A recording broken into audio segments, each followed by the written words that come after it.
Hello friends, welcome to Ravindra's 24x7 learning app and Adda 24x7। तो दोस्तों, GS NCERT इस series की आज की क्लास पॉलिटी की हम आगे देखेंगे। तो पॉलिटी की क्लास शुरू करने से पहले अगर आप लोगों के कोई डाउट हैं तो आप कमेंट बॉक्स में आप डाउट लिख दीजिए, आप अपने डाउट नोट करके बता दीजिए।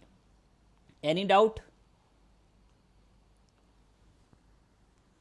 तो सबसे पहला आपके जो डाउट है, सेपरेट इलेक्टोरेट सिस्टम यानी कि पृथक निर्वाचक मंडल व्यवस्था, सेपरेट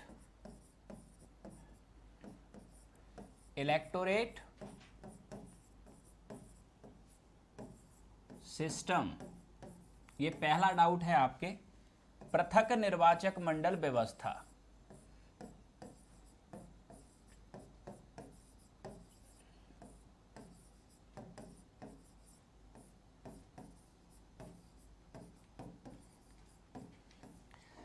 अब ये पृथक निर्वाचक मंडल व्यवस्था आपके थी क्या? सरल भाषा में समझना कि ये आपके कोई चुनाव क्षेत्र है जहां आपके चुनाव होना है। इस चुनाव क्षेत्र में आपके दो प्रकार के लोग रहते हैं, एक रहते हैं आपके हिंदू और एक रहते हैं आपके कौन? मुस्लिम। इस चुनाव क्षेत्र में हिंदू हैं आपके 70%, मुस्लिम हैं आपके 30%। ठीक है, तो एक चुनाव क्षेत्र ऐसा है जहां आपके हिंदू और मुस्लिम दोनों रहते हैं। यहां आपके हिंदू हैं 70%, मुस्लिम हैं 30%। तो ऐसे क्षेत्र में अगर चुनाव होगा तो एक तो होगा कैंडिडेट जो चुनाव में खड़े होंगे और एक होगा वोटर जो वोट देगा। तो इस चुनाव क्षेत्र में आपके जो कैंडिडेट होगा वो हिंदू भी हो सकता है, ठीक, और मुस्लिम भी हो सकता है। यानी कि इस चुनाव क्षेत्र में आपके हिंदू और मुस्लिम दोनों ही कैंडिडेट हो सकते हैं, और जो वोटर होंगे वो हिंदू भी होंगे एंड वो मुस्लिम भी होंगे। यानी कि इस चुनाव क्षेत्र में आपके वोट देने और चुनाव लड़ने का अधिकार हिंदू और मुस्लिम दोनों को होगा। ठीक है, अब सेपरेट इलेक्टोरेट सिस्टम ये 1909 में आपके पहली बार आया, किसके लिए? मुस्लिम्स के लिए। Separate electorate system for Muslims का मतलब आपके ये हुआ कि अगर कोई क्षेत्र मुस्लिम बाहुल्य है, मान लिया कि ये कोई चुनाव क्षेत्र है बी, ठीक है, ये चुनाव क्षेत्र है कोई ए, ये चुनाव क्षेत्र है कोई बी। इस चुनाव क्षेत्र में आपके मुस्लिम ज्यादा हैं, मुस्लिम आपके मान लिया 70% वोटर हैं और हिंदू मान लिया आपके 30% वोटर हैं। तो ऐसे चुनाव क्षेत्र में जो आपके कैंडिडेट आपके इलेक्शन में होगा वो होंगे ओनली मुस्लिम, ओनली मुस्लिम। और ऐसे चुनाव क्षेत्र में जो आपके वोटर होंगे वो भी होंगे आपके ओनली मुस्लिम, जो वोटर होंगे वो आपके क्या होंगे? Only Muslim. तो यहां आपके नेक्स्ट याद रखना कि इस चुनाव क्षेत्र में आपके क्या होगा? न तो हिंदुओं को आपके चुनाव लड़ने का अधिकार होगा, ना वोट देने का अधिकार होगा। ठीक, तो separate electorate system for Muslims, इसका मतलब यह है कि मुसलमान बाहुल्य क्षेत्रों में चुनाव लड़ने का अधिकार और वोट देने का अधिकार सिर्फ मुस्लिम को होगा। यानी कि यहां चुनाव में जो कैंडिडेट खड़ा होगा वो सिर्फ मुस्लिम हो सकता है और जो वोटर होंगे वो सिर्फ मुस्लिम हो सकते हैं। यानी हिंदुओं को यहां ना तो चुनाव लड़ने का अधिकार होगा, ना ही आपके वोट देने का अधिकार होगा। ठीक, अब आते हैं इसके बाद आगे।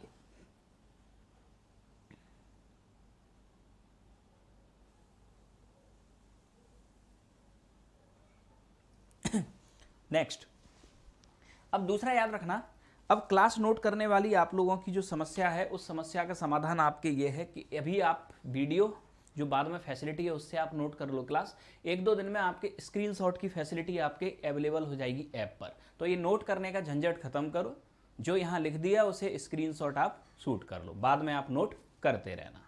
ठीक है, अब आते हैं हम इससे आगे। और कोई डाउट है किसी का? और कोई डाउट? आगे चलें?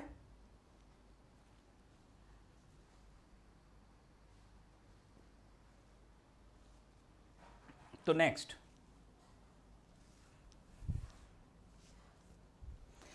अब इसके बाद में नेक्स्ट जो हमारा एक्ट आता है वो आता है आपके क्या? गवर्नमेंट ऑफ इंडिया एक्ट 1919 यानी कि भारत शासन अधिनियम 1919। अब भारत शासन अधिनियम 1919 की अगर अब हम बात करें, ठीक है, तो अब इससे पहले की हम परिस्थितियां देखें कि भारत में आपके क्या परिस्थितियां चल रही थी। तो हमने आपको बताया कि जब आपके 20वीं सदी की आपके शुरुआत हुई, ठीक, तो 20वीं सदी की शुरुआत में ही आपके कौन सी आइडियोलॉजी आई थी? डिवाइड एंड रूल, ये आइडियोलॉजी आपके आई। इस आइडियोलॉजी के तहत आपके सबसे पहले आपके क्या किया गया कि धर्म के आधार पर ब्रिटिश सरकार ने लोगों को अलग करने का काम किया और 1906 में आपके इसी आइडियोलॉजी के तहत आपके गठन किया गया था किसका? मुस्लिम लीग का। अब यहां समझना, 1906 से पहले आपके जो भारत के मुसलमान थे ये भी कांग्रेस के पार्ट थे। यानी कि सिचुएशन आपके क्या थी कि बिफोर 1906 से पहले ये है आपके कांग्रेस। कांग्रेस के अंदर आपके हिंदू भी आपके शामिल हैं और मुस्लिम भी आपके शामिल हैं। मान लिया कि कांग्रेस के अंदर आपके 80 हैं हिंदू और 20 हैं आपके मुस्लिम, लेकिन ये कब? 1906 से पहले। अब 1906 में आपके होगा क्या, आगे समझना। डिवाइड एंड रूल की ये पॉलिसी लेके आए अंग्रेज और डिवाइड एंड रूल की आपके पॉलिसी से, ठीक, साउंड ओके है?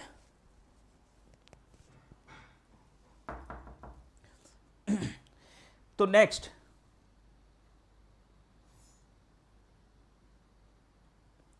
अब नेक्स्ट आगे याद रखना। तो आगे अब हम देखें कि डिवाइड एंड रूल की आपके पॉलिसी अगर हम देखें, ठीक, तो डिवाइड एंड रूल की पॉलिसी के तहत इन्होंने मुस्लिम लीग का आपके क्या किया? गठन किया। अब मुस्लिम लीग का जब आपने इन्होंने गठन किया,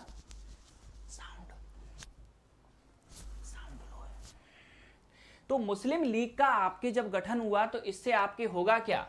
ये जो आपके 20 मुस्लिम थे, इन 20 मुस्लिम में से आपके 15 मुस्लिम, सारे तो नहीं, लगभग 15 मुस्लिम आपके यहां से निकल के कहां आ गए? इस मुस्लिम लीग में आ गए। तो इससे आपके कांग्रेस को क्या घाटा हुआ? कांग्रेस के जो अब आपके 100 लोग थे, कांग्रेस के 100 में से कितने कम हो गए? 15 लोग आपके और कम हो गए। ये आपने देखा, ठीक है। तो अब यहां हम देखते क्या है कि डिवाइड एंड रूल की पॉलिसी के तहत आपके हुआ ये कि ये सब 100 लोग पहले कांग्रेस में थे, मुस्लिम लीग के गठन के बाद आपके 15 लोग यहां आ गए, तो कांग्रेस का संगठन पहले से कमजोर हुआ। और जब संगठन कमजोर होगा तो उसके द्वारा आपके रखी जाने वाली डिमांड या उसके द्वारा चलाया जाने वाला आंदोलन भी कमजोर होगा, ठीक। अब सिर्फ यही नहीं, और आगे चल के होगा क्या कि 1907 में आपके, ठीक, कांग्रेस का आपके सूरत में एक सम्मेलन होगा, सूरत सेशन। कांग्रेस का 1907 में आपके सूरत में एक सम्मेलन होगा और इस सम्मेलन में आपके जो कांग्रेस होगी, ये कांग्रेस आपके 2 पार्ट में डिवाइड हो जाएगी। पहला गरमपंथ और दूसरा नरमपंथ। पहला गरमपंथ और दूसरा नरमपंथ, ठीक, यानी कि एक्सट्रीमिस्ट और दूसरा मॉडरेटर। अब इसका आपके परिणाम क्या हुआ? ये सब स्वतंत्रता आंदोलन के दौरान चल रहा था। इसका परिणाम आपके ये हुआ कि अब यहां आपके अगर हम कांग्रेस में देखें तो पहले ही आपके कितने लोग बचे? 85, 15 लोग तो चले गए मुस्लिम लीग में। अब 85 में से भी इधर गरम पंथ में आ गए आपके मान लिया 60 लोग और नरम पंथ में आपके रह गए 25 लोग, ठीक है। यानी कि ये लोग और बट गए।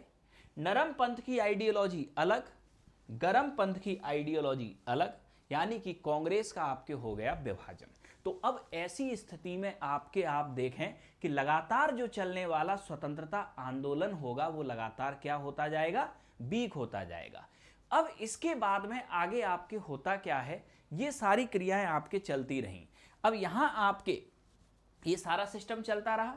अब पूरी कहानी की अब हम शुरुआत करते हैं और आगे से, ठीक है। अब धीरे धीरे आपके होगा क्या कि जैसे जैसे आपके ब्रिटिश सरकार की आपके हकीकत आपके किसके सामने आएगी, भारतीयों के सामने आएगी। और ये कहां से आपके हकीकत सामने आएगी, ये सब चलता रहेगा 3-4 साल से। ठीक, 1909 का आपके अधिनियम आया, सेपरेट इलेक्टोरेट सिस्टम हुआ। अब इसके बाद में 1914 में आपके होता है पहला विश्व युद्ध। ठीक, इधर आपके क्या होता है, ब्रिटिश सरकार इंडियन आर्मी को पहले विश्व युद्ध में आपके भेज देती है। तो यहां आपके जो भारतीय थे वो भी ब्रिटिश सरकार से आपके गुस्सा हो जाएंगे। क्यों? क्योंकि इस विश्व युद्ध से भारतीयों का कोई लेना देना नहीं था और तब भी ब्रिटिश सरकार ने भारतीयों को इस युद्ध में उतार दिया। इसी समय भारत के अंदर चल रही थी रिवॉल्यूशनरी एक्टिविटीज यानी क्रांतिकारी गतिविधियां, जो भारत में आपके अवेयरनेस फैला रही थी और भारत में ब्रिटिश सरकार के चरित्र को या ब्रिटिश सरकार के नकारात्मक चरित्र को सामने प्रस्तुत कर रही थी। यानी ब्रिटिश सरकार के अगेंस्ट आपके एक आंदोलन का माहौल बना रही थी जनता के दिल में। ठीक है, अब यहीं आपके और आगे आते हैं। अब यहां आपके होता क्या है, अब इस पूरे फेज में आपके आता है 1916। 1916 में आपके होता क्या है कि कांग्रेस का होता है एक अधिवेशन, कहां, लखनऊ में। कांग्रेस का कौन सा अधिवेशन, लखनऊ सेशन। इस लखनऊ सेशन में पहली घटना तो आपकी ये होती है कि इस लखनऊ सेशन में आपके गरमपंथ यानी कि मॉडरेटर प्लस नरमपंथ, सॉरी गरमपंथ यानी कि एक्सट्रीमिस्ट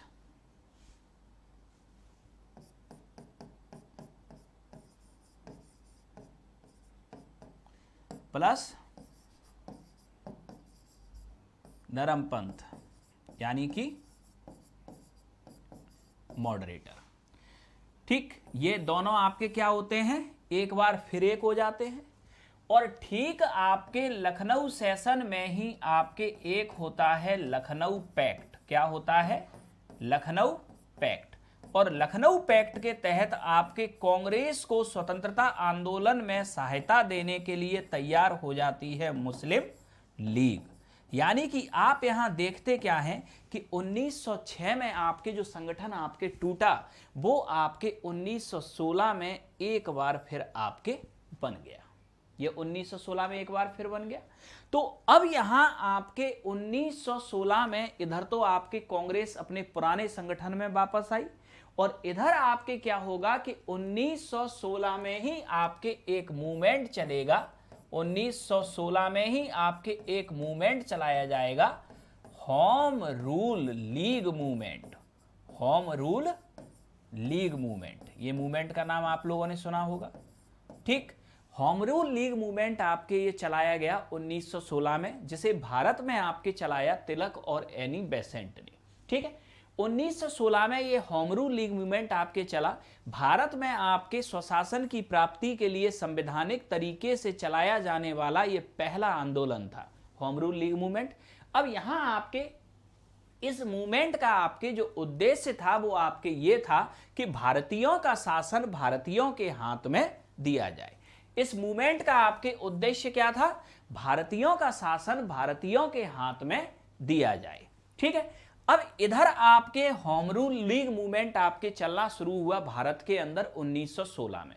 अब चूंकि कांग्रेस का संगठन आपके ठीक नरमपंथ और गरमपंथ मिल चुके थे, ठीक कांग्रेस और मुस्लिम लीग मिल चुके थे, तो कांग्रेस का संगठन आपके ये व्यापक हो चुका था। तो ये होम रूल लीग मूवमेंट बड़ी तेजी से आपके क्या हुआ, पूरे भारत के अंदर फैलना शुरू हुआ। अब होम रूल लीग मूवमेंट जब तेजी से भारत के अंदर फैला तो ब्रिटिश सरकार पर दबाव बना आपके भारत को स्वशासन देने का, यानी कि भारतीयों का शासन भारतीयों के हाथ में देने का, ये ब्रिटिश सरकार पे आपके दबाव बनेगा। तो अब यहां आपके क्या होगा, होम रूल लीग मूवमेंट में ब्रिटिश सरकार पे आपके बनेगा दबाव। क्या दबाव बनेगा कि भारतीयों का शासन भारतीयों के हाथ में दिया जाए। ठीक है, अब आगे देखना, इधर आपके क्या है कि भारत के अंदर चल रहा है होम रूल लीग मूवमेंट और भारत के बाहर ब्रिटिश सरकार आपके वर्ल्ड वार फर्स्ट यानी प्रथम विश्व युद्ध में आपके क्या है, बिजी है। तो अब ब्रिटिश सरकार दो तरफ से घिरेगी कि आपके बाहर युद्ध करे या भारत के अंदर आंदोलन को आपके स्थगित करे या समाप्त करे या आंदोलन को दबाए। तो ऐसी सिचुएशन में आपके होगा क्या कि 1917 में आपके सेक्रेटरी ऑफ स्टेट होंगे लॉर्ड मॉन्टेग्यू। कौन होंगे? लॉर्ड मॉन्टेग्यू, नाम था इनका लॉर्ड मॉन्टेग्यू। 1917 में लॉर्ड मॉन्टेग्यू करेंगे आपके एक मॉन्टेग्यू डिक्लेरेशन, यानी कि मॉन्टेग्यू घोषणा। मॉन्टेग्यू घोषणा। तो 1917 में लॉर्ड मॉन्टेग्यू आपके करेंगे एक डिक्लेरेशन, यानी कि एक मॉन्टेग्यू घोषणा। और इस मॉन्टेग्यू डिक्लेरेशन में, ठीक, इस मॉन्टेग्यू डिक्लेरेशन में आपके ये जो लॉर्ड मॉन्टेग्यू होंगे, ये थे कौन आपके? लॉर्ड मॉन्टेग्यू भारत सचिव। कौन थे ये उस समय? Secretary of state. तो 1917 में आपके ये लॉर्ड मॉन्टेग्यू एक मॉन्टेग्यू घोषणा करेंगे और इसमें ये कहेंगे कि हम मतलब ब्रिटिशर्स, हम भारतीयों को उनका शासन उन्हें देने के लिए तैयार हैं। लेकिन भारतीयों को उनका शासन देने के लिए तैयार है मतलब हम भारतीयों को स्वशासन देने के लिए तैयार हैं, लेकिन ये स्वशासन कब दिया जाएगा और कितनी मात्रा में दिया जाएगा, इस बात का निर्धारण ब्रिटिश पार्लियामेंट या ब्रिटिश सरकार करेगी। ठीक है, तो अब यहां आपके जैसे ही ये मॉन्टेग्यू घोषणा आपके होती है, तो मॉन्टेग्यू घोषणा का उद्देश्य क्या था, या इन्होंने क्या कहा था कि भारत में जो स्वराज की मांग के लिए या स्वशासन की प्राप्ति के लिए जो होम रूल लीग मूवमेंट चल रहा है, ठीक, उसी आंदोलन को बंद कराने के लिए लॉर्ड मॉन्टेग्यू कहते हैं कि हम भारतीयों को स्वशासन देने तैयार हैं। ठीक, लेकिन स्वशासन कब दिया जाएगा, कितनी मात्रा में दिया जाएगा, इस बात का निर्धारण ब्रिटिश पार्लियामेंट या ब्रिटिश गवर्नमेंट करेगी। ठीक, तो अगर Congress home rule league movement को वापस ले लेती है तो लॉर्ड मॉन्टेग्यू भारतीयों को सिस्टमैटिक तरीके से स्वशासन देने के लिए क्या है? तैयार हैं। तो जैसे ही मॉन्टेग्यू डिक्लेरेशन आया, Congress home rule league movement को वापस ले लेगी। तो अब चूंकि लॉर्ड मॉन्टेग्यू ने यह प्रॉमिस किया था कि हम भारतीयों को भारतीयों का शासन दे देंगे या भारत में स्वशासन स्थापित करेंगे, तो अब लॉर्ड मॉन्टेग्यू ने जो घोषणा आपके 1917 में की, वही घोषणा 1919 में ब्रिटिश पार्लियामेंट से आपके पास होगी और 1919 में आपके ये किस नाम से आएगी? Government of India act 1919, Bharat शासन अधिनियम 1919। तो भारत शासन अधिनियम 1919 ये बेसिकली आपके था क्या? ये बेसिकली आपके ये जो लॉर्ड मॉन्टेग्यू की जो आपके ये घोषणा थी। ठीक है, तो लॉर्ड मॉन्टेग्यू की आपकी घोषणा को आपके जब ब्रिटिश पार्लियामेंट आपके पास करेगी तो वही आपके गवर्नमेंट ऑफ इंडिया एक्ट 1919 बन के सामने आएगी। अब आते हैं हम इससे आगे। ये हुआ आपके सबसे पहले। तो अब नेक्स्ट समझना। ठीक,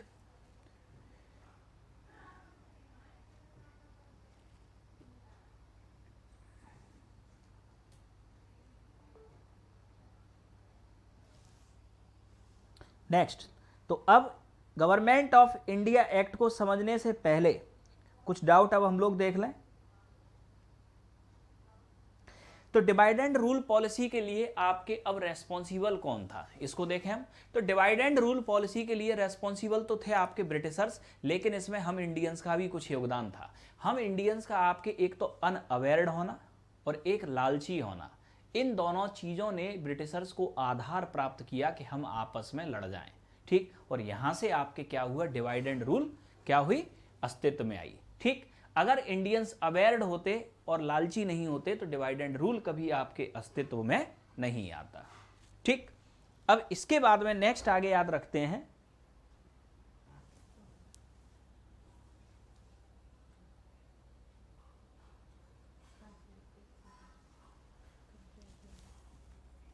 अब डिवाइड एंड रूल,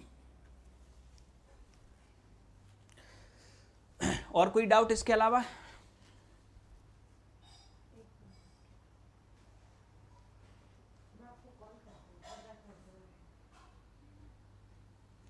तो होम रूल लीग मूवमेंट, तो होम रूल लीग मूवमेंट की अगर हम बात करें, ठीक, तो होम रूल लीग मूवमेंट आपके बेसिकली है क्या? भारत में स्वशासन की प्राप्ति, स्वशासन का मतलब भारतीयों का शासन भारतीयों के हाथ में दिया जाए। तो भारत में स्वशासन की प्राप्ति के लिए संवैधानिक तरीके से चलाया जाने वाला पहला आंदोलन, तो भारत में स्वशासन की प्राप्ति के लिए संवैधानिक तरीके से चलाया जाने वाला पहला आंदोलन था आपके कौन सा? Home rule league movement. ठीक है, इसका उद्देश्य क्या था? भारतीयों का शासन भारतीयों के हाथ में दिया जाए। ठीक, नेक्स्ट आ गया है। तो ये हमने देखा आपके गवर्नमेंट ऑफ इंडिया एक्ट 1919। अब समझना आपके कि इस गवर्नमेंट ऑफ इंडिया एक्ट 1919 में आपके कैसे व्यवस्था हुई, समझना इसे, किस तरीके से इन्होंने भारतीयों का शासन भारतीयों को दिया। शासन को अगर हम देखें आपके, तो एक तो होगा आपके केंद्र सरकार, सेंट्रल गवर्नमेंट, और एक होगा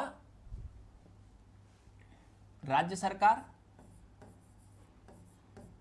यानी कि प्रोविंस या स्टेट गवर्नमेंट। ठीक, ब्रिटिश सरकार आपके कहेगी कि हम पहले भारतीयों को प्रोविंस का शासन दे देंगे। ठीक है, पहले शासन करने का हम तरीका देख लें, शासन करने का आपके तरीका क्या था यहां। ठीक, शासन करने का आपके तरीका प्रोविंस और सेंटर में। तो सेंटर में आपके समझना, यहां सेंटर में आपके एक हुआ कौन? Governor general of India. कौन हुआ? Governor general of India. ठीक है, दूसरी तरफ आपके इसे शासन करने में मदद देने हुई आपकी कौन सी? काउंसिल्स। दोनों काउंसिल्स आपको बताई गई थी। ठीक है, लेजिस्लेटिव एंड एग्जीक्यूटिव। इसे थोड़ी देर के लिए हम समझें आपके, इसको सहायता देने के लिए शासन में होगी काउंसिल ऑफ मिनिस्टर। ठीक, ठीक इसी तरह से आपके प्रोविंस में आपके गवर्नर जनरल ऑफ इंडिया की जगह होगा कौन? गवर्नर। और प्रोविंस में भी आपके होगी कौन? Council of minister. और इस काउंसिल ऑफ मिनिस्टर में आपके हम किसको शामिल कर रहे हैं? इंडियंस को। किसको शामिल कर रहे हैं? इंडियंस को, इनको शामिल कर रहे हैं। ठीक है, अब समझना वर्तमान आपके रूल क्या है। वर्तमान रूल, प्रेजेंट में गवर्नर जनरल ऑफ इंडिया की जगह प्रेसिडेंट, और गवर्नर स्टेट में आज भी ऐसे है। ठीक, राज्य के अंदर गवर्नर आपके कोई भी डिसीजन लेता है काउंसिल ऑफ मिनिस्टर की एडवाइस पे लेता है, और सेंटर में कोई भी डिसीजन प्रेसिडेंट लेता है तो वो भी काउंसिल ऑफ मिनिस्टर की एडवाइस पे लेता है। काउंसिल ऑफ मिनिस्टर ये डेमोक्रेटिक बॉडी है। क्यों डेमोक्रेटिक बॉडी है? क्योंकि इसके जो सदस्य हैं वो लेजिस्लेटिव असेंबली या लेजिस्लेटिव काउंसिल या पार्लियामेंट में मेजॉरिटी पार्टी के सदस्य होते हैं, जो डेमोक्रेसी को रिप्रेजेंट करते हैं पार्लियामेंट के अंदर। ठीक, तो यहां आपके काउंसिल ऑफ मिनिस्टर कौन है? ये पब्लिक रिप्रेजेंटेटिव। ठीक, तो अब यहां हम आगे देखें कि उस समय की व्यवस्था ये कही, ब्रिटिश सरकार ने कहा कि हम भारतीयों को पहला प्रोविंस का शासन दे देंगे, प्रांतों का शासन, और जब प्रांतों का शासन करना भारतीय सीख जाएंगे, ठीक, तब हम उनको दे देंगे सेंटर का शासन। अब यहां होता क्या है कि सेंटर में आपके शासन करने के कुछ विषय होते हैं, जैसे डिफेंस, जैसे रेलवे, जैसे कि आपके फाइनेंस, जैसे कि फॉरेन रिलेशन, जैसे कि कम्युनिकेशन, जैसे कि बैंकिंग, जैसे कि इंश्योरेंस। ये सब विषय हैं जिन पे आपकी सरकार क्या करती है? कानून बनाती है या शासन करती है। ठीक इसी तरीके से आपके स्टेट गवर्नमेंट के भी कुछ विषय होते हैं। ठीक, स्टेट गवर्नमेंट के आपके विषय जैसे एग्रीकल्चर, जैसे कि आपके पुलिस, ठीक, जैसे कि लोकल गवर्नमेंट। ठीक है, तो ये सब किसके विषय हुए? स्टेट या प्रोविंशियल। तो सबसे पहले आपके ब्रिटिशर्स कहेंगे कि हम इंडियंस को प्रोविंस का शासन देंगे। और प्रोविंस का शासन आपके कैसे? प्रोविंस का शासन भी आपके ऐसे कि ये जो आपके प्रोविंस के जो विषय होंगे, प्रोविंस के जो विषय होंगे, यानी कि जो प्रोविंशियल सब्जेक्ट्स होंगे, प्रोविंशियल सब्जेक्ट्स यानी कि प्रांतीय विषय, प्रांतीय विषय, प्रांतीय विषय मतलब जिन पर आपके शासन कौन करेगा? प्रांतों की काउंसिल ऑफ मिनिस्टर और गवर्नर। इन प्रांतीय विषयों को आपके क्या किया? इन्होंने दो पार्ट में डिवाइड कर दिया, दो पार्ट में डिवाइड कर दिया। कुछ विषयों को इन्होंने कहा रिजर्व्ड सब्जेक्ट, यानी कि आरक्षित विषय। क्या कहा? आरक्षित विषय। और कुछ विषयों को इन्होंने कहा ट्रांसफर्ड सब्जेक्ट। ट्रांसफर्ड सब्जेक्ट यानी कि हस्तांतरित विषय। हस्तांतरित विषय। इन्होंने दो कैटेगरी में क्या किया? प्रांतों के सब्जेक्ट को बांट दिया। रिजर्व में आपके इंपोर्टेंट सब्जेक्ट रख दिए कुछ, और ट्रांसफर्ड में कम इंपोर्टेंट रख दिए। इन्होंने कहा कि रिजर्व सब्जेक्ट पे जो आपके कानून बनाएगा वो बनाएगा गवर्नर। गवर्नर आपके कौन था? ये ब्रिटिशर्स होता था उस समय। गवर्नर कौन होते थे? ये ब्रिटिशर्स होते थे, ब्रिटेन के आपके अधिकारी। ठीक, तो क्या होगा कि प्रोविंशियल सब्जेक्ट को इन्होंने रिजर्व्ड और ट्रांसफर्ड में दो कैटेगरी में बांटा।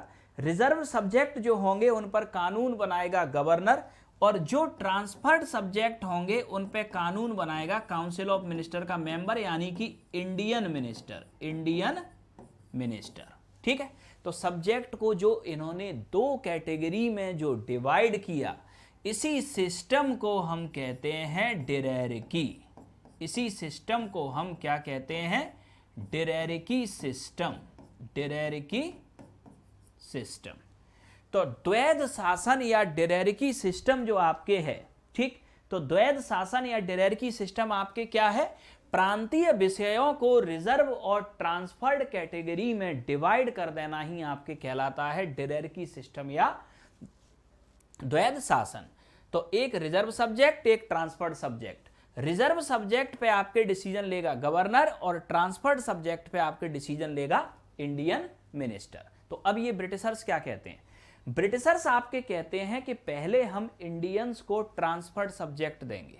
इंडियन मिनिस्टर यहां है। जब इंडियंस ट्रांसफर्ड सब्जेक्ट पे शासन करना सीख जाएंगे तो हम इन इंडियन मिनिस्टर को रिजर्व सब्जेक्ट भी दे देंगे।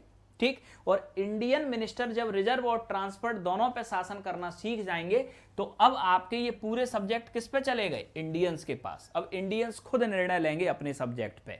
तो इस तरह आपके प्रांतों का शासन हम भारतीयों को दे देंगे, और जब प्रांतों में या प्रोविंस में भारतीयों को शासन मिल जाएगा, फिर हम सेंटर का शासन इसी तरीके से धीरे धीरे भारतीयों को दे देंगे। ये इन्होंने रखा पूरा अपना एक प्लान, एक फ्रेमवर्क, और इसी तरीके से आपके भारतीयों को इन्होंने शासन किया ट्रांसफर। यानी पहले प्रोविंशियल यानी प्रोविंस का शासन इन्होंने इंडियंस को दिया। प्रोविंस में पहले ट्रांसफर्ड सब्जेक्ट का 1919 में, फिर 1935 में रिजर्व सब्जेक्ट भी इंडियंस को दे दिए गए, और 1935 में आपके प्रोविंस के अंदर पूरी तरीके से रेस्पॉन्सिबल गवर्नमेंट की स्थापना हो गई थी। यानी कि 1935 में आपके प्रांतों के अंदर निर्वाचित सरकार होने लगी थी, जो प्रांतों में आपके आज की तरह जैसे वर्तमान में आपकी सरकार होती है आपके, ठीक, जो स्टेट गवर्नमेंट होती है, ठीक उसी तरह से कार्य करती थी। और सेंटर में आपके शासन रह गया था 1935 में ब्रिटिशर्स का। ठीक है, ये ध्यान रखना। अब आते हैं हम इससे आगे। तो यहां आपके ये इनका एक सिस्टमैटिक अरेंजमेंट था। अब इसी अरेंजमेंट को अब हम नोट करते हैं अपने गवर्नमेंट ऑफ इंडिया एक्ट 1919। ठीक, कोई डाउट इसमें?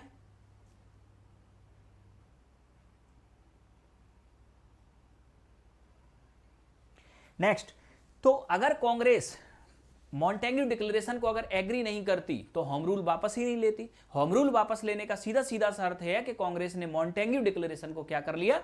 एक्सेप्ट कर लिया। ठीक है, अब आते हैं हम इससे आगे। अब नेक्स्ट,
तो गवर्नमेंट ऑफ इंडिया एक्ट 1919, ठीक। अब गवर्नमेंट ऑफ इंडिया एक्ट 1919 यानी कि आपके भारत शासन अधिनियम 1919, मॉन्टेग्यू चेम्सफोर्ड रिफॉर्म। अब मॉन्टेग्यू चेम्सफोर्ड रिफॉर्म की अगर अब हम बात करें, ठीक है, तो मॉन्टेग्यू चेम्सफोर्ड रिफॉर्म आपके, ये मॉन्टेग्यू कौन थे और ये चेम्सफोर्ड कौन थे? मॉन्टेग्यू थे आपके सेक्रेटरी ऑफ स्टेट यानी कि आपके भारत सचिव, ठीक। और चेम्सफोर्ड थे आपके कौन? Viceroy of India. ये कौन थे आपके? Viceroy of India. तो ये था आपके मॉन्टेग्यू चेम्सफोर्ड रिफॉर्म। अब आते हैं हम इससे आगे। अब इससे आगे नेक्स्ट समझना, मॉन्टेग्यू चेम्सफोर्ड रिफॉर्म से आगे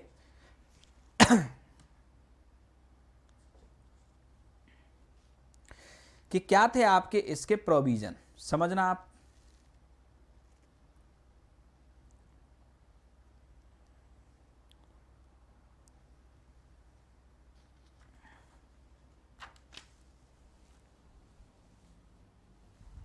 तो मॉन्टेग्यू चेम्सफोर्ड रिफॉर्म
तो अब हम आते हैं इससे आगे।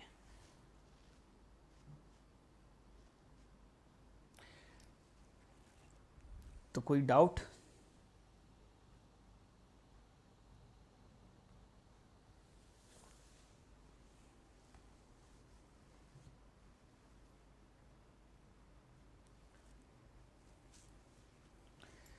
तो गवर्नमेंट ऑफ इंडिया एक्ट 1919, तो भारत शासन अधिनियम 1919, तो भारत शासन अधिनियम 1919 में सबसे पहले तो याद रखना, इस अधिनियम को हम दूसरा किस नाम से जानते हैं? Montague Chelmsford reform. तो मॉन्टेग्यू चेम्सफोर्ड रिफॉर्म से आपके तात्पर्य, इस समय ये मॉन्टेग्यू कौन थे और ये चेम्सफोर्ड कौन थे? तो मॉन्टेग्यू आपके कौन थे इस समय? सेक्रेटरी ऑफ स्टेट, भारत सचिव, और चेम्सफोर्ड थे आपके समय कौन? वाइस रॉय। ठीक है, तो मॉन्टेग्यू थे आपके सेक्रेटरी ऑफ स्टेट और चेम्सफोर्ड थे आपके वाइस रॉय। अब गवर्नमेंट ऑफ इंडिया एक्ट 1919 के अगर हम मेजर प्रोविजंस को अगर हम देखें, तो इस अधिनियम का जो पहला प्रोविजन था वो आपके क्या था कि प्रोविंस में डायरेक्टी सिस्टम को इंट्रोड्यूस किया गया, यानी कि द्वैध शासन व्यवस्था को लाया गया। ठीक है, तो प्रोविंस में डायरेक्टी को इंट्रोड्यूस किया गया, इससे आपके तात्पर्य क्या है? अब ये डायरेक्टी लाई क्यों गई थी? प्रांतों में स्वशासन की स्थापना के लिए। क्या कहा था ब्रिटिशर्स ने कि हम प्रांतों का शासन भारतीयों को देंगे, लेकिन हम करेंगे क्या? प्रांतीय विषयों को हम दो हिस्सों में बांटेंगे, एक रिजर्व और एक ट्रांसफर्ड। पहले हम भारतीयों को ट्रांसफर्ड का शासन देंगे, और जब भारतीय ट्रांसफर्ड सब्जेक्ट का शासन करना सीख जाएंगे तो हम भारतीयों को रिजर्व सब्जेक्ट का शासन दे देंगे। ठीक, ये व्यवस्था आपके बनाई गई। अब नेक्स्ट है, याद रखना, प्रोविंशियल सब्जेक्ट को इन दो पार्ट में बांटने की ही जो आपकी जो घटना है, इसी को हम कहते हैं डायरेक्टी सिस्टम। अब आते हैं हम इसके बाद में आगे। अब नेक्स्ट आगे आप लोगों को जो याद रखना है वो ये कि इस अधिनियम के द्वारा प्रोविंशियल सब्जेक्ट को दो हिस्सों में बांटा गया, रिजर्व और ट्रांसफर्ड में। अब किया आपके क्या गया कि रिजर्व सब्जेक्ट का शासन आपके कौन करेगा? गवर्नर, जो आपके कौन होगा? ब्रिटिशर्स होगा। ये जो आपके कौन होगा? ब्रिटिशर्स होगा। और ट्रांसफर्ड सब्जेक्ट का शासन कौन करेगा? Indian minister. ठीक, अब यहां देखना, इन्होंने आपके रिजर्व और ट्रांसफर्ड की कैटेगरी तो इन्होंने बांट दी, और ब्रिटिशर्स ने यह भी कह दिया कि रिजर्व का शासन आपके कौन करेगा? गवर्नर, और ट्रांसफर्ड का शासन करेगा इंडियन मिनिस्टर। और जब इंडियन ट्रांसफर्ड सब्जेक्ट का शासन करना सीख जाएंगे तो इंडियंस को रिजर्व का भी शासन दे दिया जाएगा, ऐसा इन्होंने कहा। अब जरा इनका आप कैटेगराइजेशन देखना कि इन्होंने सब्जेक्ट का बंटवारा किया किस तरह से। इन्होंने आपके विषयों का बंटवारा कुछ इस तरह से किया कि प्रत्येक ट्रांसफर्ड सब्जेक्ट आपके डिपेंड हो गया आपके किसके ऊपर? प्रत्येक ट्रांसफर्ड सब्जेक्ट डिपेंड हो गया रिजर्व सब्जेक्ट के ऊपर। ठीक, कैसे? इन्होंने ट्रांसफर्ड सब्जेक्ट रखा एग्रीकल्चर, यानी कि एग्रीकल्चर के ऊपर पॉलिसी बनाएगा इंडियन मिनिस्टर। तो इंडियन मिनिस्टर ने बनाई एग्रीकल्चर के ऊपर पॉलिसी। ठीक, वहीं इन्होंने ट्रांसफर्ड सब्जेक्ट रखा एरीगेशन, यानी कि सिंचाई, और सिंचाई की पॉलिसी बनाएगा गवर्नर। अब मतलब आप समझदार हो, इंडियन मिनिस्टर कितनी भी अच्छी पॉलिसी बना ले एग्रीकल्चर पर, जब तक वहां एरीगेशन नहीं होगा यानी सिंचाई नहीं होगी, तब तक वहां एग्रीकल्चर नहीं होगी। तो इसका मतलब एग्रीकल्चर की पॉलिसी फेल होगी। एग्रीकल्चर की जब आपके ये पॉलिसी फेल होगी तो ब्रिटिशर्स कहेंगे कि अभी इंडियंस शासन करना सीखे नहीं है, और इंडियंस जब ट्रांसफर्ड सब्जेक्ट का ही शासन नहीं कर पा रहे तो उन्हें अभी हम रिजर्व नहीं देंगे। यानी कि यहां स्थिति यह हुई कि ब्रिटिशर्स ने स्वशासन दिया भी और नहीं भी दिया। मतलब ये सब्जेक्ट हम इंडियंस के हाथ में थे भी, लेकिन इनके होने ना होने का कोई फायदा नहीं था, क्योंकि हर ट्रांसफर्ड सब्जेक्ट डिपेंड था रिजर्व सब्जेक्ट के ऊपर। ठीक, तो ये थी आपके ब्रिटिशर्स की पॉलिसी। ठीक, अब इसके बाद में दूसरा आगे याद रखना। अब इसके बाद में नेक्स्ट याद रखना, इस एक्ट के द्वारा आपके दूसरी व्यवस्था जो आपके बनाई गई, वो दूसरी व्यवस्था क्या बनाई गई ये और समझना। इस एक्ट के द्वारा जो सेंट्रल लेजिस्लेटिव काउंसिल, जो गवर्नर जनरल को आपके लॉ बनाने में सहायता करती थी, इस सेंट्रल लेजिस्लेटिव काउंसिल या केंद्रीय विधायी परिषद को दो हिस्सों में बांट दिया गया, upper house and lower house. दो हिस्सों में आपके बांट दिया गया। इसी अपर हाउस को कहा गया राज्यसभा और इसी लोअर हाउस को कहा गया लोकसभा। और आपके लेजिस्लेटिव काउंसिल का इन दो हिस्सों में बांटना ही कहलाता है द्विसदनीय विधायिका या बाई कैम्बरल सिस्टम। बाई कैम्बरल सिस्टम का मतलब इस लेजिस्लेटिव को आपने दो पार्ट कर दिए। कौन कौन से दो पार्ट? एक अपर हाउस और एक लोअर हाउस। प्रेजेंट में इन्हीं को हम कहते हैं, अपर हाउस को राज्यसभा और लोअर हाउस को आपके लोकसभा। तो ये जो आपके बाई कैम्बरल जो आपके सिस्टम है, इस बाई कैम्बरल आपके सिस्टम की शुरुआत आपके होती है गवर्नमेंट ऑफ इंडिया एक्ट 1919। ठीक है, अब हम आते हैं इससे आगे। ठीक, अब इससे आगे नेक्स्ट, अब आगे समझना, गवर्नमेंट ऑफ इंडिया एक्ट 1919 में आपके जो अगला प्रोविजन था आपके, वो क्या किया गया कि इसके द्वारा आपके जो सेपरेट इलेक्टोरेट सिस्टम यानी कि पृथक निर्वाचक मंडल जो व्यवस्था थी, उसे आपके सिख, ईसाई और एंग्लो इंडियंस तक विस्तारित कर दिया गया। इसका मतलब आपके क्या हुआ? इसका मतलब आपके ये हुआ। ठीक, अब नेक्स्ट, इसका मतलब अब आपके जो हुआ वो आपके ये हुआ, ठीक है, कि सिख बाहुल्य क्षेत्र में सिख ही होंगे कैंडिडेट और सिख ही होंगे वोटर। ठीक, 1909 में क्या किया गया था? मुसलमानों के लिए पृथक आरक्षक मंडल व्यवस्था। तो 1909 में आपकी व्यवस्था क्या थी? मुस्लिम बाहुल्य क्षेत्र में मुस्लिम होगा कैंडिडेट और मुस्लिम होंगे वोटर। और 1919 में इन्होंने किसके लिए लागू किया सेपरेट इलेक्टोरेट सिस्टम? सिख, ईसाई और एंग्लो इंडियन। तो सिख बाहुल्य क्षेत्र में सिख ही होंगे कैंडिडेट और सिख ही होंगे वोटर। ईसाई बाहुल्य क्षेत्र में यानी क्रिश्चियन बाहुल्य क्षेत्र में सिख यानी क्रिश्चियन ही होंगे कैंडिडेट और क्रिश्चियन होंगे वोटर। और एंग्लो इंडियन बाहुल्य क्षेत्र में एंग्लो इंडियन ही होंगे आपके कैंडिडेट और एंग्लो इंडियन ही आपके होंगे कौन? वोटर। ठीक, ये आपकी व्यवस्था बनाई गई। अब आते हैं इसके बाद आगे। इस एक्ट के द्वारा आपके जो अगला प्रोविजन किया गया वो ये किया गया कि ब्रिटेन के अंदर एक और नई पोस्ट बनाई गई जिसे कहा गया हाई कमिश्नर ऑफ इंडिया। यानी कि ब्रिटेन के अंदर आपके एक नई पोस्ट आपके बनाई गई जिसे कहा गया हाई कमिश्नर ऑफ इंडिया। ठीक है, तो ब्रिटेन के अंदर आपके कौन सी पोस्ट बनाई गई? High commissioner of India. अब ये हाई कमिश्नर ऑफ इंडिया ये था कौन? ये था आपके असिस्टेंट। ये था कौन? ये असिस्टेंट था। असिस्टेंट किसका था? Secretary of state. Secretary of state यानी कि किसका असिस्टेंट था ये? भारत सचिव का। तो इसका काम आपके क्या था? हाई कमिश्नर ऑफ इंडिया का।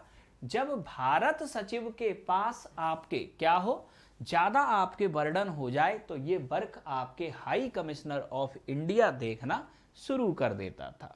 ठीक है, इसके बाद में नेक्स्ट याद रखना, इस एक्ट के द्वारा ही आपके अगला प्रोविजन किया गया भारत में लोक सेवा आयोग यानी कि पब्लिक सर्विस कमीशन के गठन का प्रावधान। यानी कि व्यवस्था आपके ये बनाई गई कि भारत में एग्जाम कंडक्ट कराने के लिए, ठीक, भारत में एग्जाम कंडक्ट कराने के लिए एक पब्लिक सर्विस कमीशन का आपके गठन किया जाएगा। ठीक, तो 1919 के अधिनियम में आपके ये प्रोविजन तो आ गया पब्लिक सर्विस कमीशन का गठन का, लेकिन पब्लिक सर्विस कमीशन की जो स्थापना भारत में होती है वो 1926 में होती है और इसकी सिफारिश एक बार फिर भारत में करता है कौन? ली कमीशन 1923 में। 1923 में एक ली कमीशन आया, इसने इस सिफारिश की कि जो गवर्नमेंट ऑफ इंडिया एक्ट 1919 में पब्लिक सर्विस कमीशन के गठन की बात कही गई है उसे जल्दी से जल्दी स्थापित किया जाए। तो 1926 में भारत में बनता है पब्लिक सर्विस कमीशन। तो ये आपके जो महत्वपूर्ण आपके प्रोविजन थे ये थे गवर्नमेंट ऑफ इंडिया एक्ट 1919 के। तो अब आप लोगों का जो डाउट इससे रिलेटेड है वो आप कमेंट बॉक्स में लिख दीजिए। तो सबसे पहला आपके डाउट है एंग्लो इंडियंस आपके कौन थे? तो एंग्लो इंडियन कौन थे ये समझना। अंग्रेज भारत में आपके 300 साल आपके रहे। ठीक, अब अंग्रेज भारत में जब 300 साल रहे तो कुछ इंडियंस और कुछ ब्रिटिशर्स के बीच में आपके मैरिज भी हुई होगी, ठीक। तो ब्रिटिशर्स और इंडियंस के बीच में जो मैरिज हुई, यानी कि हस्बैंड आपके ब्रिटिशर्स, वाइफ इंडियन, या हस्बैंड इंडियन, वाइफ ब्रिटिशर्स, तो इनके जो बच्चे होंगे उनको हम कहेंगे एंग्लो इंडियन। अब 300 साल जब अंग्रेज भारत में रहे होंगे तो ये एंग्लो इंडियन की भी एक बहुत बड़ी कैटेगरी खड़ी हो चुकी होगी, यानी इनकी भी बहुत सारी क्या होगी, संख्या होगी, ठीक। तो एंग्लो इंडियन बेसिकली आपके कौन होंगे, जिनमें माता पिता में से एक भारतीय हुआ और एक ब्रिटिशर्स हुआ, तो इनके बच्चों को हम कहेंगे एंग्लो इंडियन, ठीक। दूसरा डाउट, और कोई डाउट?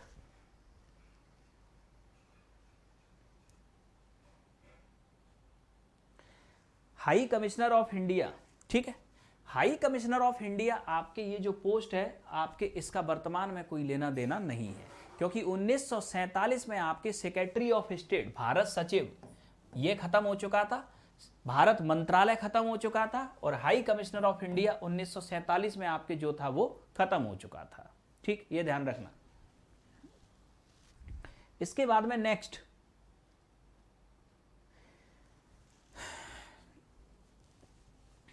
अब राज्यसभा को आपके अपर हाउस क्यों बोलते हैं, ठीक है, या कोई स्पेसिफिक रीजन? तो स्पेसिफिक रीजन आपके कुछ नहीं है, ठीक। अपर हाउस बनाने का क्या स्पेसिफिक रीजन है, ये आपको हम डिटेल में बताएंगे जब हम आपको बताएंगे कि अपर हाउस की रिलेवेंसी क्या होती है, क्यों बनाते हैं अपर हाउस, ठीक है। तो इसका जवाब आपको मिलेगा पार्लियामेंट जब हम लोग स्टडी करेंगे तब। इसके अलावा आपके कोई और डाउट? एंग्लो इंडियंस में आपके सिर्फ ब्रिटिशर्स शामिल होंगे उस समय, ठीक, ये ध्यान रखना, सिर्फ ब्रिटिशर्स, ब्रिटिशर्स यानी कि यूरोपियन। ली कमीशन आपके भारत में गठित किया गया था 1923 में, ठीक है। जैसे कि आपकी समितियां गठित की जाती हैं ना विभिन्न विभिन्न मुद्दों पर, ठीक है, तो ली कमीशन आपके 1923 में गठित किया गया था आपके एडमिनिस्ट्रेटिव रिफॉर्म के ऊपर, प्रशासनिक सुधार के ऊपर। ब्रिटिश सरकार लेके आई थी कि भारत में अगर प्रशासन में सुधार करना है तो इसमें हम क्या कर सकते हैं। तो इस ली कमीशन ने सिफारिश की थी कि भारत में सबसे पहले तो आपके जो रिक्रूटमेंट प्रोसेस है उसे ट्रांसपेरेंट आपके बनाया जाए और कंपटीशन के दायरे को बढ़ाया जाए। होता क्या था आपके कि भारत में पहले आपके लोक सेवा आयोग या पब्लिक सर्विस कमीशन नहीं था, तो आईसीएस का जो एग्जाम होता था वो इंग्लैंड में होता था, तो आपके कई भारतीय इस एग्जाम में अपीयर ही नहीं हो पाते थे, ठीक। तो इसलिए आपके इस ली कमीशन ने कहा कि आपके लोक सेवा आयोग का गठन भारत में ही कर दिया जाए, जिससे कि भारतीय भी इस एग्जाम में अपीयर होने लगे। तो इससे रिलेटेड रिकमेंडेशन थी आपके ली कमीशन की।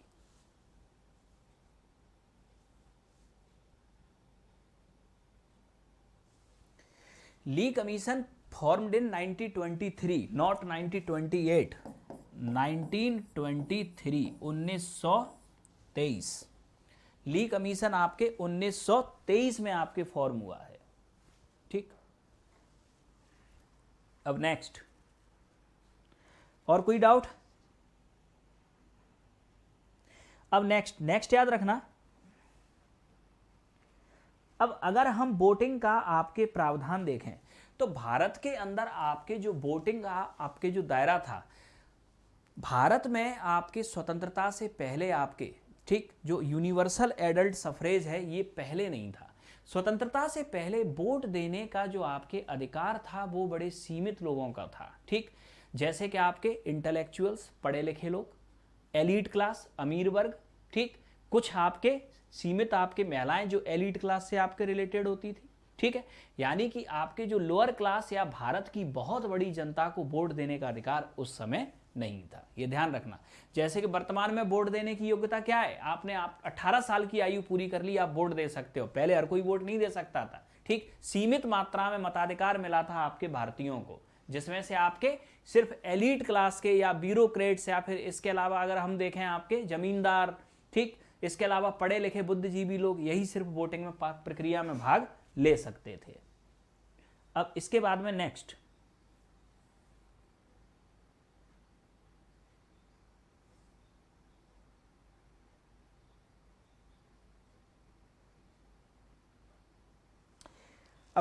याद रखना। अब कलेक्टर, तो कलेक्टर को हमेशा कलेक्टर ही बोलते थे, कलेक्टर का कोई नया नाम नहीं है, ना कोई चेंज हुआ। अब आते हैं हम इससे आगे। अब ब्रिटिश इंडिया में अब आपके एक डाउट है फर्स्ट इलेक्शन, तो डिपेंड करते हैं आपके, अगर हम फर्स्ट इलेक्शन की अगर हम बात करें तो इनडायरेक्ट इलेक्शन तो आपके पहले ही शुरू हो चुका था, ठीक, 1892 में ही आपको बताया था इनडायरेक्ट इलेक्शन की आपकी प्रोसेस, ठीक, सेंट्रल में।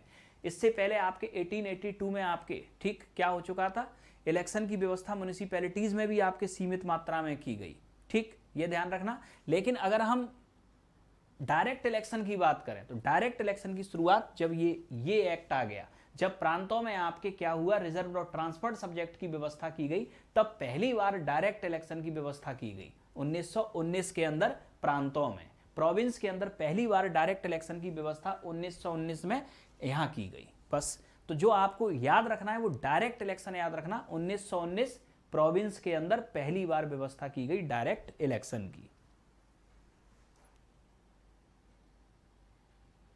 पब्लिक सर्विस कमीशन की जो स्थापना हुई थी वो हुई थी कब, 1926, 1926। ली कमीशन आया था 1923 में ली कमीशन आया था और 1926 में आपके स्थापना हुई थी। और कोई डाउट? चलें आगे।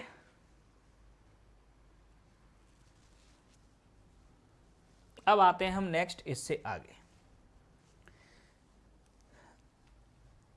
अब नेक्स्ट आगे समझना, अगला जो आपके एक्ट आता है, ये एक्ट आता है गवर्नमेंट ऑफ इंडिया एक्ट 1935। अब गवर्नमेंट ऑफ इंडिया एक्ट 1935, इसकी कहानी है, इसका बैकग्राउंड सुन लें कि ये एक्ट आपके कहां से आया, ठीक है। तो गवर्नमेंट ऑफ इंडिया एक्ट 1935 का अगर हम बैकग्राउंड देखें तो क्या था, 1919 का जो एक्ट आया, 1919 के एक्ट में आपके एक प्रोविजन ये भी था कि आज से 10 साल बाद 1919 के एक्ट की समीक्षा के लिए, यानी इसको रिव्यू करने के लिए ब्रिटिश सरकार एक कमीशन का गठन करेगी। यानी कि क्या प्रोविजन था 1919 के एक्ट में, आज से 10 साल बाद इस एक्ट की समीक्षा के लिए ब्रिटिश सरकार क्या करेगी, एक कमीशन का गठन करेगी। ब्रिटिश सरकार एक कमीशन का गठन करेगी, ठीक है। तो इसका मतलब ये कमीशन आना कब था, 1929 में, 1929, ठीक है। 1929 के आते आते, यानी कि धीरे धीरे ब्रिटेन के अंदर हुआ क्या कि ब्रिटेन के अंदर भी आपके एक वर्ग ऐसा खड़ा हो गया जो आपके भारत को स्वतंत्र कराने के लिए वहां जनमत का निर्माण करने लगा। अब हुआ सिस्टम ये कि 1929 में ब्रिटेन के अंदर था आपके इलेक्शन, तो वहां की जो तात्कालिक सरकार थी, उस सरकार ने आपके सोचा कहीं भारत के मुद्दे पर हमें इलेक्शन में घाटा ना उठाना पड़ जाए, कहीं इलेक्शन में हमारा वोटर बिगड़ ना जाए भारत के मुद्दे को देखते हुए। तो वहां की जो आपकी सरकार थी, उस सरकार ने आपके किया क्या कि जो कमीशन 1929 में आना था, उस कमीशन का आपके जो गठन कर दिया, वो कर दिया कब, 1927 में, ठीक है। यानी कि आपके 1929 से 2 साल पहले 1927 में। अब ये जो आपके कमीशन था, इस कमीशन के आपके जो चेयरमैन थे उनका नाम था साइमन, तो इन्हीं के नाम पर आपके ये कमीशन पड़ा, साइमन कमीशन। तो 1927 में आपके होता है साइमन कमीशन का गठन। साइमन कमीशन के अंदर एक भी सदस्य आपके भारतीय नहीं था।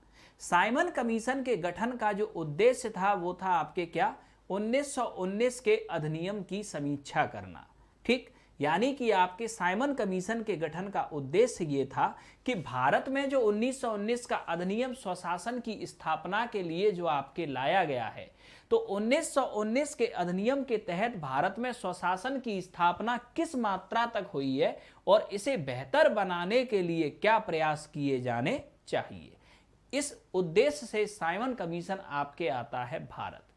अब आपके होता क्या है कि जब साइमन कमीशन भारत आता है, तो आपके साइमन कमीशन के भारत आने पर सभी भारतीय दल इस साइमन कमीशन का आपके अपोज करते हैं। साइमन कमीशन का आपके क्या करते हैं, अपोज करते हैं।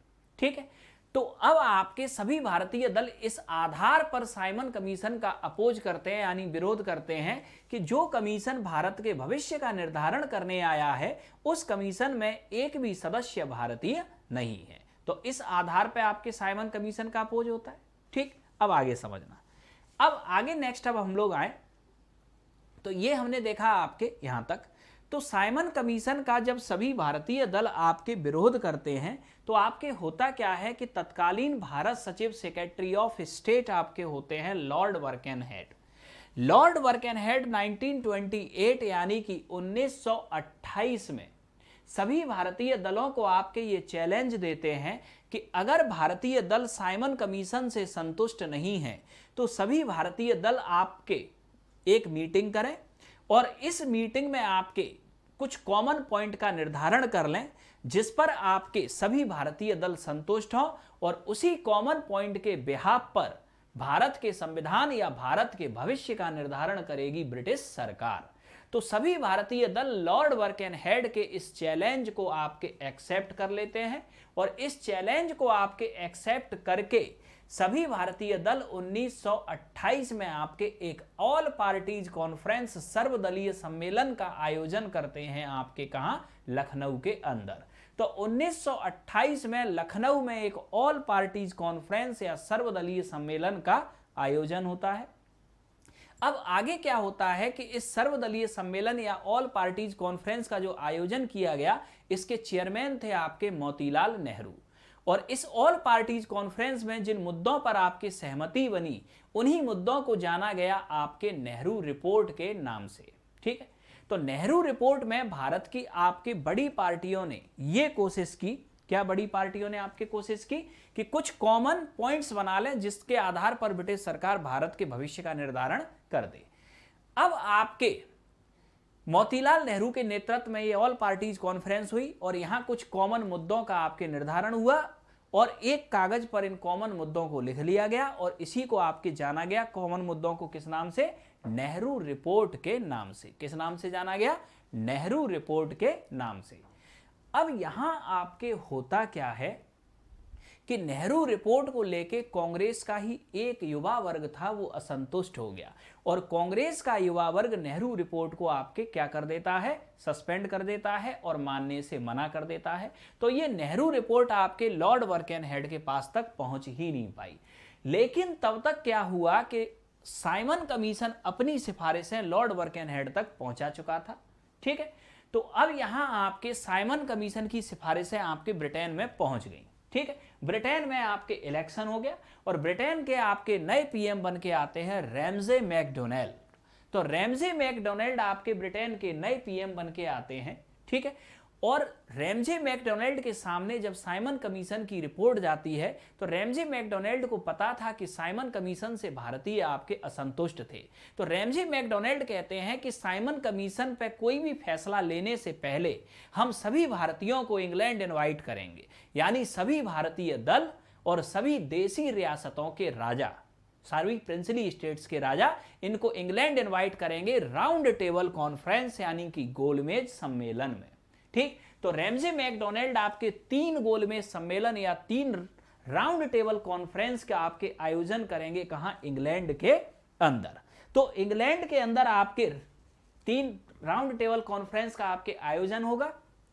इन राउंड टेबल कॉन्फ्रेंस या गोलमेज सम्मेलन में जिन मुद्दों पर आपकी सहमति बनेगी, ठीक, उन्हीं मुद्दों को ठीक ब्रिटिश पार्लियामेंट पास करेगी 1935 में और इसे जाना जाएगा government of India act 1935, Bharat शासन अधिनियम 1935। तो भारत शासन अधिनियम 1935 का बैकग्राउंड क्या है, 19 से 19 के अधिनियम में क्या प्रोविजन था कि आज से 10 साल पहले इस अधिनियम की समीक्षा के लिए एक आयोग आएगा। यह आयोग आया 1927 में, साइमन कमीशन। ठीक है, साइमन कमीशन ने अपनी रिपोर्ट प्रस्तुत की इंग्लैंड में। साइमन कमीशन की रिपोर्ट पर चर्चा करने के लिए राउंड टेबल कॉन्फ्रेंस का आयोजन हुआ और राउंड टेबल कॉन्फ्रेंस का जो रिजल्ट था वही बन के आता है government of India act 1935, Bharat शासन अधिनियम 1935। ठीक, तो अब हम देखते हैं गवर्नमेंट ऑफ इंडिया एक्ट 1935 को। ठीक है,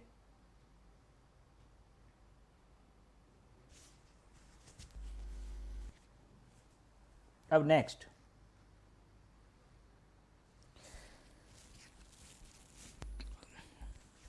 साउंड क्लियर हुआ? क्लियर हुआ साउंड अब पहले से थोड़ा?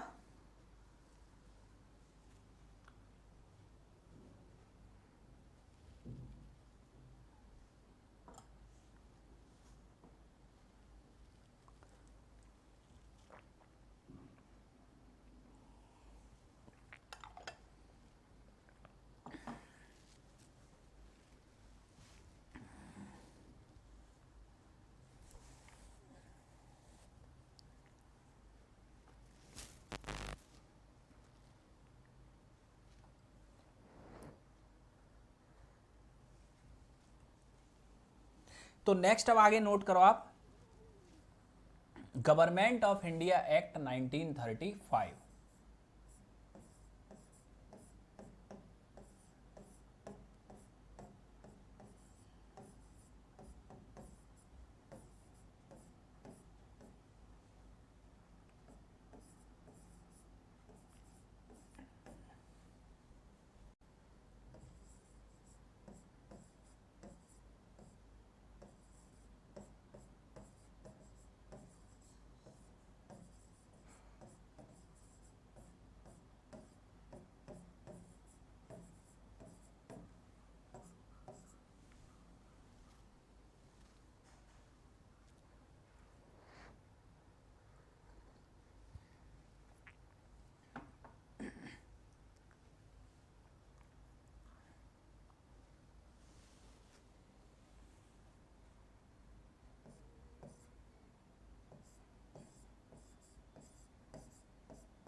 तो सबसे पहले difference between bicameral system and डेरेरकी। तो बाईकैमरल सिस्टम में आपके किया क्या जा रहा है, बाईकैमरल सिस्टम में जो लेजिस्लेटिव काउंसिल है, ठीक, उसे हम दो हाउस में डिवाइड कर रहे हैं। बाईकैमरल सिस्टम में लेजिस्लेटिव काउंसिल को दो हाउस में डिवाइड कर रहे हैं, upper house and lower house, ठीक है। जबकि डेरेरकी में हम शासन करने के विषयों को दो हिस्सों में बांट रहे हैं, reserved subject and transferred subject, ठीक। दोनों में बिल्कुल डिफरेंस क्लियर है। दोनों में आपके क्या डिफरेंस क्लियर है। बाईकैमरल सिस्टम में आपके पार्लियामेंट को दो हाउस में बांट दिया, लोकसभा एंड राज्यसभा। और डेरेरकी में आपने जो प्रांतों के जो विषय हैं या केंद्र के जो विषय हैं, यानी distribution of subjects, distribution of subject, जैसे यूनियन लिस्ट में आपके 100 सब्जेक्ट हैं, इनमें से 50 आपने कर दिए रिजर्व और 50 कर दिए आपने ट्रांसफर्ड। ट्रांसफर्ड का शासन इंडियन मिनिस्टर को दे दिया, रिजर्व का शासन आपने गवर्नर को दे दिया, ठीक। तो डेरेरकी में सेपरेशन ऑफ सब्जेक्ट और बाईकैमरल में सेपरेशन ऑफ हाउस, ठीक, ये ध्यान रखना। अब इसके बाद में नेक्स्ट,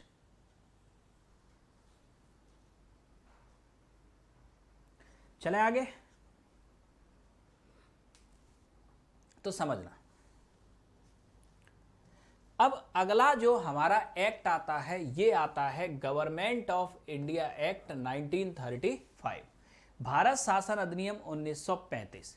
तो भारत शासन अधिनियम 1935 आपके क्या कहता है, provision for all India federation, यानी कि एक अखिल भारतीय संघ के निर्माण का प्रावधान, यानी कि भारत में एक ऑल इंडिया फेडरेशन बनाया जाएगा जो ब्रिटिश प्रोविंस और प्रिंसली स्टेट को मिला के बनेगा, जो British province and princely state को मिला के बनेगा।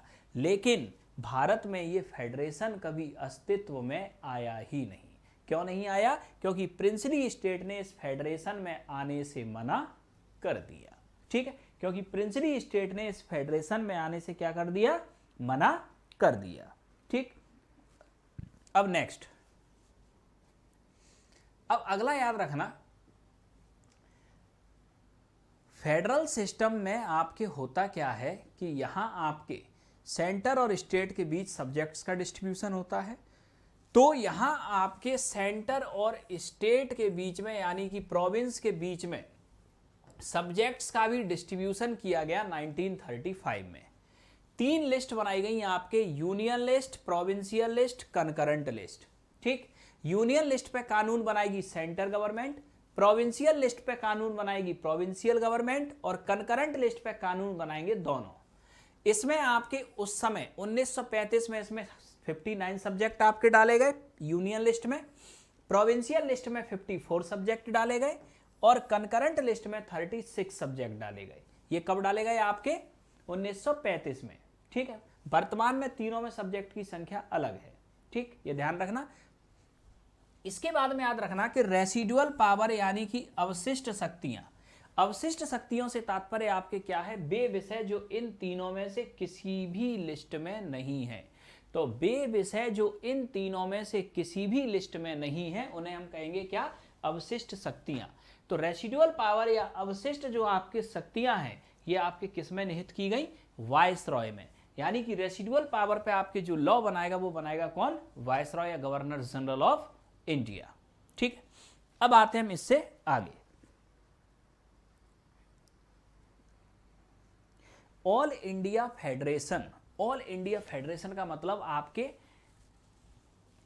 इसका अर्थ क्या है कि पहले ब्रिटिश प्रोविंस और प्रिंसली स्टेट, ये दोनों क्लियर है। प्रिंसली स्टेट पे देसी रियासतों का शासन था, देसी राजा। ब्रिटिश प्रोविंस आपके यहां ईस्ट इंडिया कंपनी का वह क्षेत्र जो ब्रिटिश क्राउन के कंट्रोल में चला गया। इन दोनों क्षेत्रों को मिला के एक कॉमन यूनिट बना देना, ये था ऑल इंडिया फेडरेशन। लेकिन प्रिंसली स्टेट इसके लिए तैयार नहीं हुई, ठीक, ये ध्यान रखना। इसके बाद में नेक्स्ट याद रखना, लिस्ट से मतलब आपके ये है कि आपके 3 कागज लिए सरकार ने। एक कागज, इस पे लिखा यूनियन लिस्ट, इसमें वे विषय सारे लिख दिए जिस पर केंद्र सरकार कानून बनाएगी। दूसरा कागज लिया, उस पर लिख दिया प्रोविंशियल लिस्ट, उसमें सारे वे विषय लिख दिए जिस पर राज्य सरकार या प्रांत सरकार कानून बनाएगी। और तीसरे कागज पे लिख दिया कंकरेंट लिस्ट, इसमें वे विषय लिख दिए जिस पर दोनों कानून बनाएंगे। लिस्ट का मतलब कुछ नहीं है, लिस्ट का मतलब होता क्या है, इंडेक्स आपके, बस। ठीक, तो यूनियन लिस्ट का मतलब वे सब्जेक्ट जिन पर सेंटर गवर्नमेंट कानून बनाए।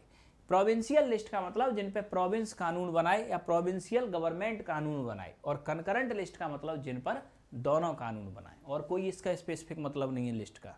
ठीक है, और कोई डाउट?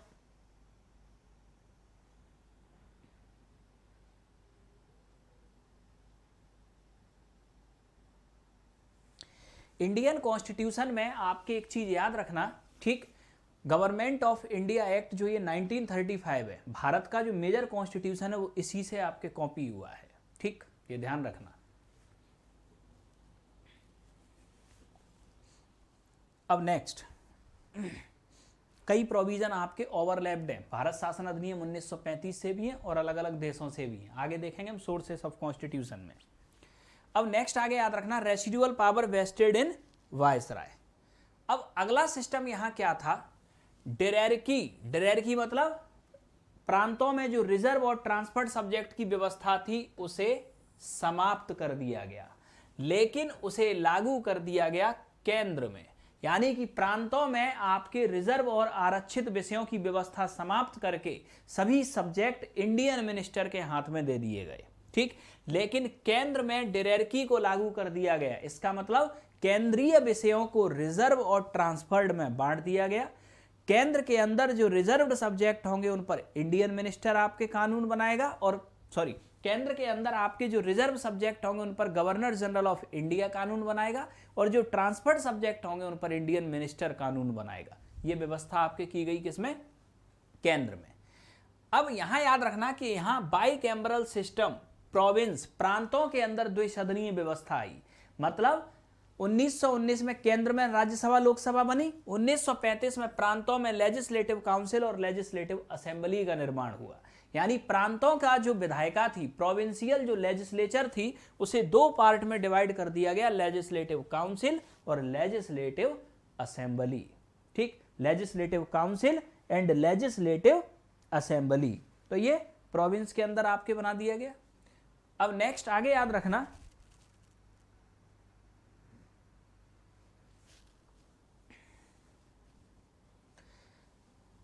इस अधिनियम के द्वारा प्रोविंशियल ऑटोनॉमी की आपके स्थापना की गई।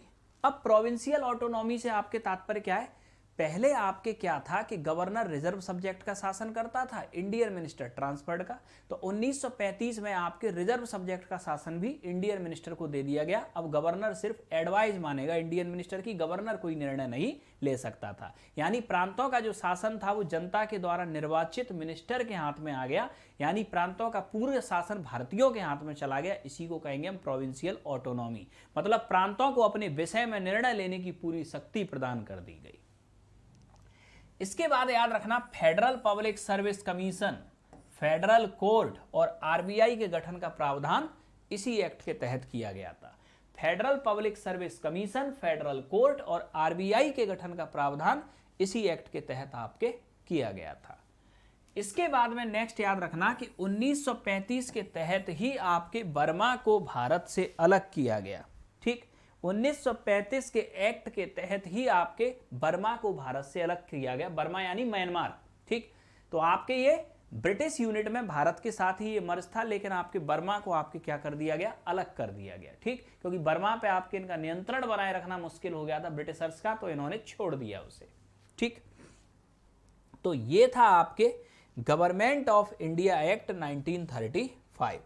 अब गवर्नमेंट ऑफ इंडिया एक्ट 1935 के द्वारा आपके ये जो आपके एक्ट बना, इसके बाद में ब्रिटिश पार्लियामेंट के द्वारा आपके भारत के संदर्भ में जो एक्ट बनाया गया वो बनाया गया इंडियन इंडिपेंडेंस एक्ट 1947, भारतीय स्वतंत्रता अधिनियम 1947, जो लास्ट एक्ट था ब्रिटिश पार्लियामेंट का भारत के संदर्भ में।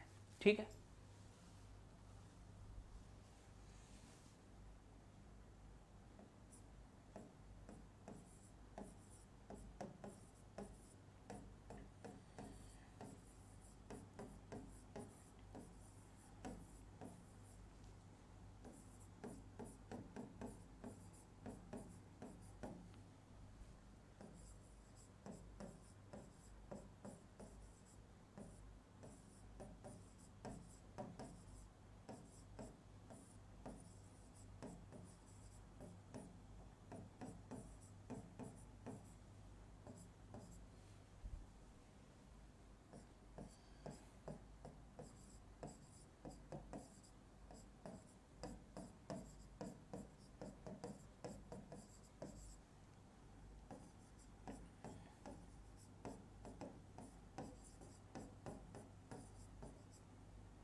तो अब आपका जो नेक्स्ट एक्ट आता है इंडियन इंडिपेंडेंस एक्ट 1947।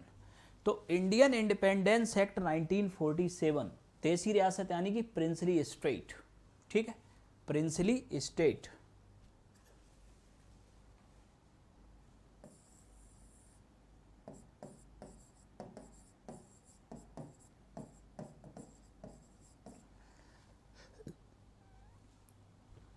तो इंडियन इंडिपेंडेंस एक्ट आपके, ठीक, क्या कहता है ये एक्ट?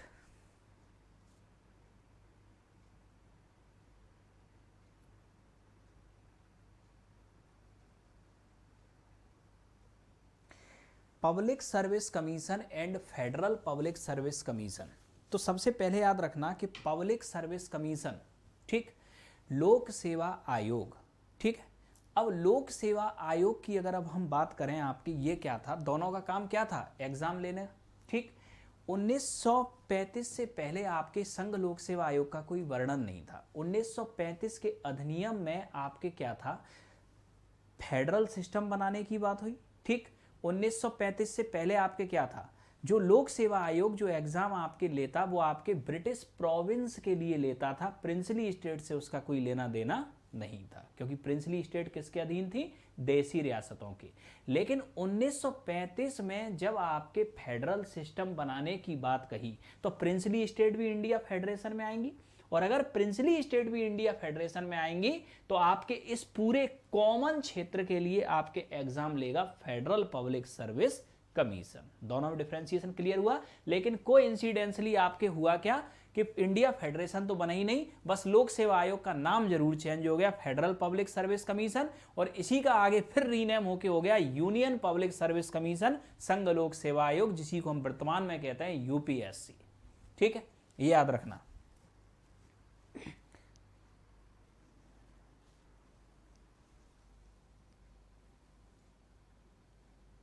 अब नेक्स्ट याद रखना, अब एक डाउट है आपके कि सुप्रीम कोर्ट आपके 1773 में आपके बन गया।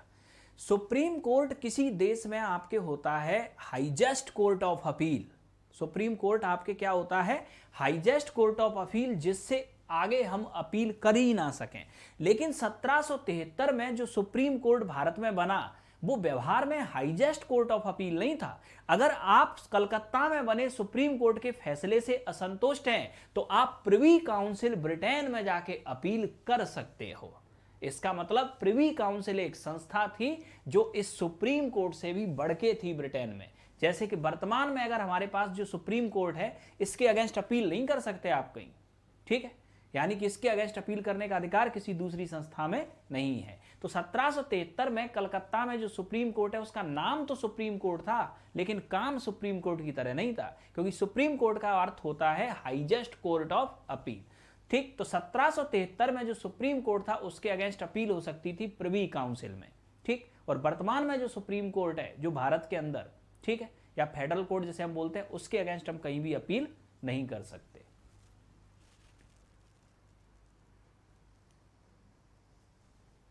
अब नेक्स्ट याद रखना, अब अगला एक्ट जो आपके ब्रिटिश पार्लियामेंट के द्वारा आपके पास होता है और last act Indian independence act 1947, और इस एक्ट के द्वारा इंडिया और पाकिस्तान दोनों को आपके स्वतंत्र एवं संप्रभु देश घोषित कर दिया जाता है।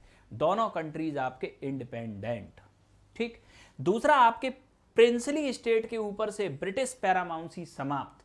ब्रिटिश पैरामाउंसी क्या कहती थी प्रिंसली स्टेट से कि प्रिंसली स्टेट अपने इंटरनल मैटर में तो स्वतंत्र होंगी लेकिन प्रिंसली स्टेट के एक्सटर्नल मैटर, डिफेंस, कम्युनिकेशन, ठीक, और फॉरेन, इन तीन मुद्दों का निर्धारण ब्रिटिश सरकार करेगी। तो अब यहां ब्रिटिश पैरामाउंसी समाप्त हो गई तो प्रिंसली स्टेट अपने इंटरनल और एक्सटर्नल दोनों मैटर का निर्धारण स्वयं करेंगे, मतलब प्रिंसली स्टेट भी अब स्वतंत्र हो गई। तो प्रिंसली स्टेट को यह आपके अधिकार मिला कि प्रिंसली स्टेट चाहे तो इंडिया में शामिल हो, चाहे तो पाकिस्तान में हो, और चाहे तो प्रिंसली स्टेट स्वतंत्र हो जाएं, ठीक। ये प्रोविजन आपके किया गया इसमें, ठीक।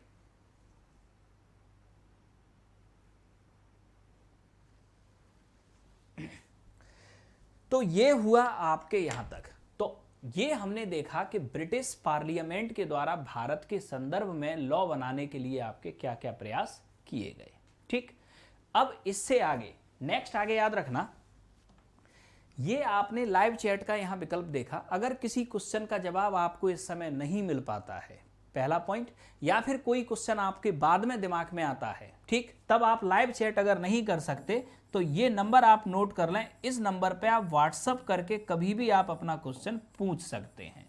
इस नंबर पे आप व्हाट्सअप करके कभी भी अपना क्वेश्चन या डाउट पूछ सकते हैं। ठीक, या तो आपको लाइव चैट में आपके क्वेश्चन का जवाब ना मिल पाए या फिर आप इस समय ना पूछ पाए तो।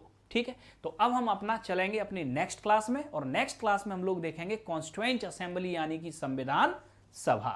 तो नेक्स्ट क्लास में संविधान सभा। ठीक है, मिलते हैं नेक्स्ट क्लास में।